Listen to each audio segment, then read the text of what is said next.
Hi guys, Dr. Kischa here. Welcome back to my channel. Today I just wanted to come and bring you a really quick video.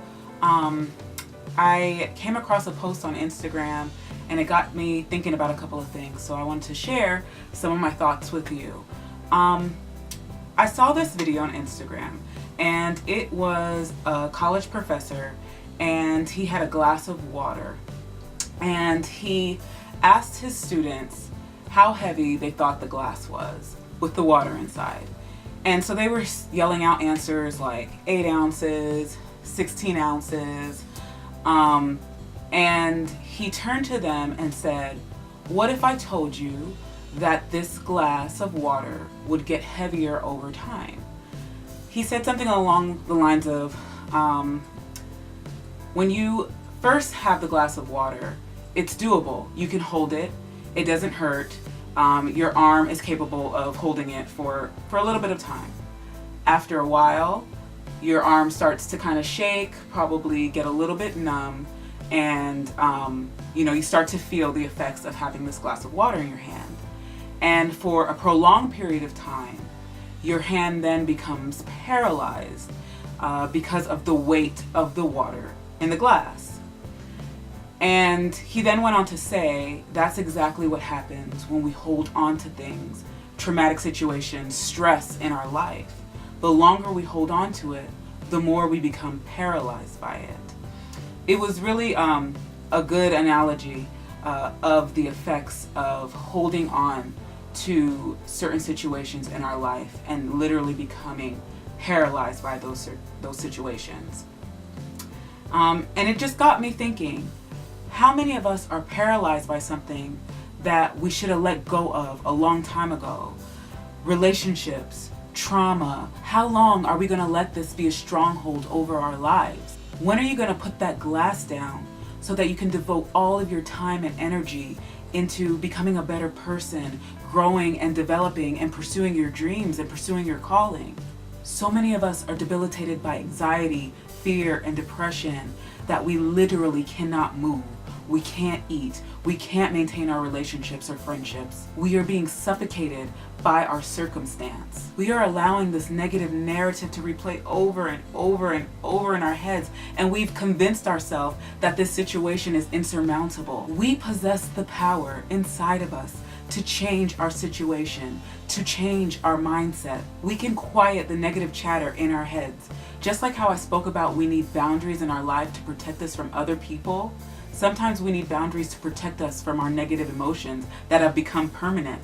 I remember when I spoke about a past relationship that I had, and it was a dysfunctional one that I ended very abruptly. I literally blocked him. One day we were saying bye, making plans for later on that evening, and I got in my car and I was like, I can't do this anymore. And I blocked him and I haven't heard from him since. I was so angry and upset and bitter that I allowed myself to be put in such a dysfunctional relationship. And I honestly thought that I was above being bamboozled. And I allowed this funk to overtake me. It literally felt like a weight was on my back.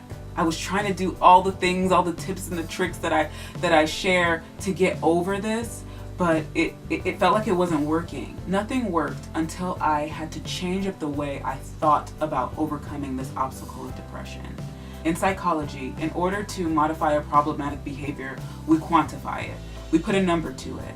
So in this situation, I was giving 100% of my time and energy and attention to feeling depressed. And my ultimate goal was to eventually eliminate that feeling. I set up a boundary against my emotions to slowly train myself to decrease the amount of time I dedicated to feeling depressed. If we challenge ourselves to make the small change of limiting the amount of time we devote to feeling anxious, depressed, or fearful, we can start to see some changes in our symptoms. And sometimes we have to include others in this journey, like a trained professional, a therapist, or a psychologist.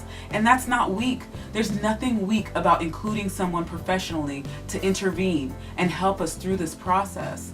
Weak is thinking that you're okay and you got it, and you're suffering in silence, and you're doing the same thing over and over and over again. You're not changing anything. We need to erase the stigma of therapy, especially in minority communities. There's strength in admitting that we don't have all the answers. You've reached a breaking point. You don't know what to do.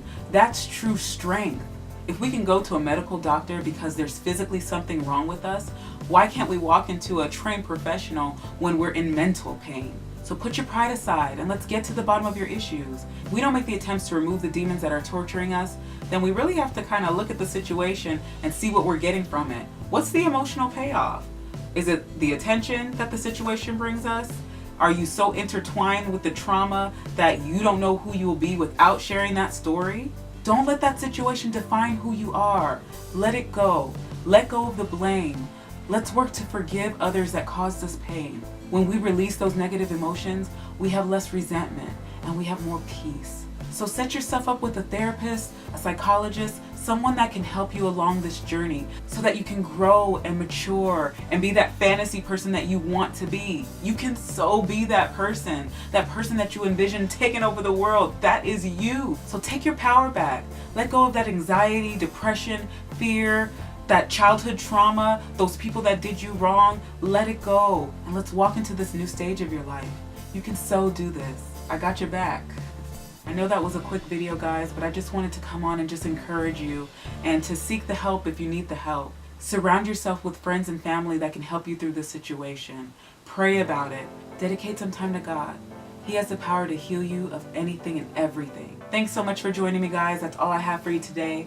Leave a comment below on what you plan on letting go. Make sure you like, comment, and subscribe, and I'll see you again soon. Bye.